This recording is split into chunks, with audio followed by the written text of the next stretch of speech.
नै बर' माहारियारि फरायसा आफादा क'क्राझार जिल्लानि सिङाव थानाय PWD IV गेस्ट हाउसआव मोनसे इंटेलेक्चुअल मीट दिनैहाय आबुङैनो खुंफुंनो हाबाय।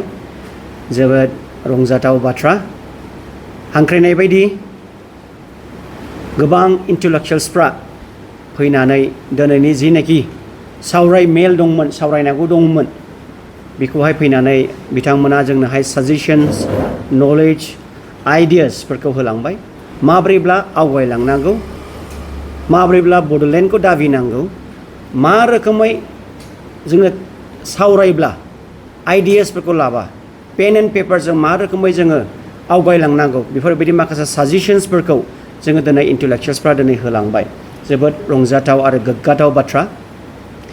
दिनैनि मेन उद्देश्यआ, इंटेलेक्चुअल मीट लानायनि मेन उद्देश्यआनो जाहैबाय नैबे जुलाइ दाननिनो लास्ट सप्ताफ्राव जों मोनसे मानगोनां चिफ मिनिस्टार अफ आसाम जों मोनसे एपइन्टमेन्ट जों लानो थांगासिनो दङ।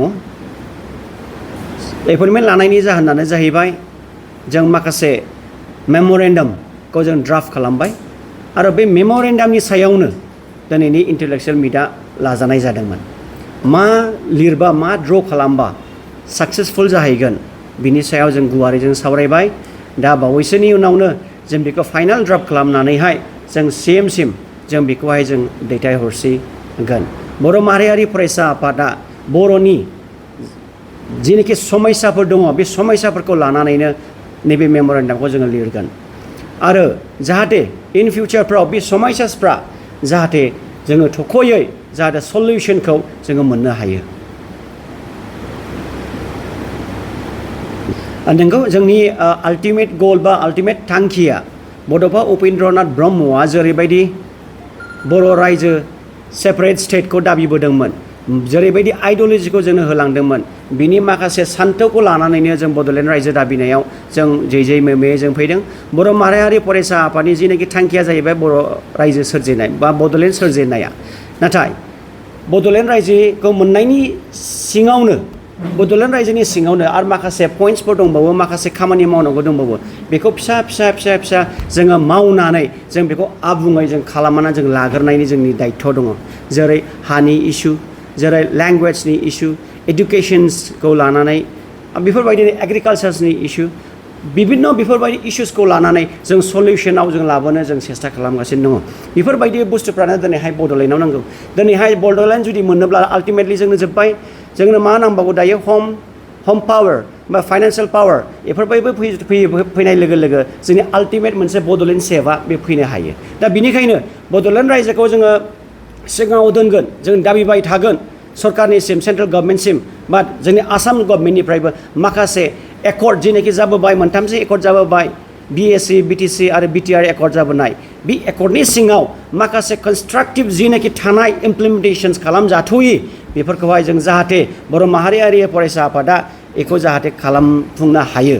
जों माखासे गोबां दिनैहाय लेन्ड इस्युसखौबो जों सावरायदों, माखासे NDFB इस्युसखौ जों सावरायदों, NLFB इस्युसखौ जोङो सावरायदों। बेफोरबायदि मेजर माखासे इस्युसफोर दङ जोंनि बर'आव, जाहाथे बेखौहाय जोङो फारियै मोनफायै आस्थायै जों जाहाथे सल्युशनाव जों लाबोना होफैनो हायो। जों बिनि थाखाय जों सावरायदों आरो आल्टिमेटलि सानसे समाव जों बड'लेण्ड रायजोखौ जों मोनफुंहैनायखौ जों नुहुरदों।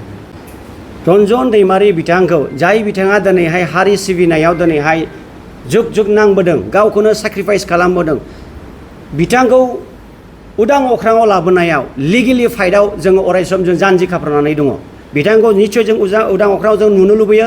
बर' माहारियारि फरायसा आफादाव जेसेबांनाखि NDFBसफोर केस जानानै थानाय, CBI केस नांनानै थानाय, बिथांमोनखौबो जों उदां अख्राङावबो जों थाबैनो जों रिलिज खालामजानायखौ लुबैदों आरो हाइनेस एन्ड नन हाइनेस बेफोरबायदि केसनिफ्रायबो उदां जानायखौ जों बर' माहारियारि फरायसा आफादा जों बेखौ नुनो लुबैदों।